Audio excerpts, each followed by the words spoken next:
মনীষীদের সেই মহান বাণী আজ কোথাও যেন সত্যি হচ্ছে বাংলায়। গ্রাম বাংলার মেয়েরাও পুরুষের সঙ্গে তাল মিলিয়ে সমান তালে এগিয়ে চলেছে। তার প্রমাণ পটাশপুরের শ্যামলী কুণ্ডুচন্দ।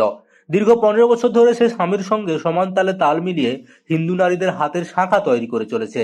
একসময় যা ছিল শুধুই সংসারের কাজের ফাঁকে শেখা একটি হাতের কাজ, আজ সেটাই হয়ে উঠেছে তার পরিচয়।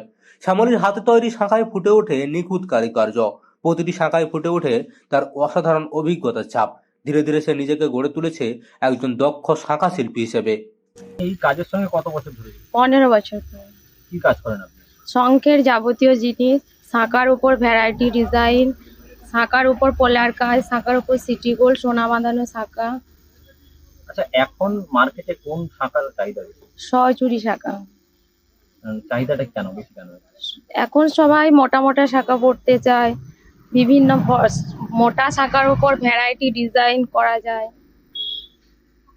এছাড়াও আর কি কি শাঁখার চাহিদা আছে market এ? শঙ্খের ওপর মূর্তির কাজ হয়, বিভিন্ন বিভিন্ন দুর্গা প্রতিমা, সরস্বতী প্রতিমা, গণেশ প্রতিমা, বিভিন্ন ডিজাইন করে বিক্রি করা হয় মার্কেটে।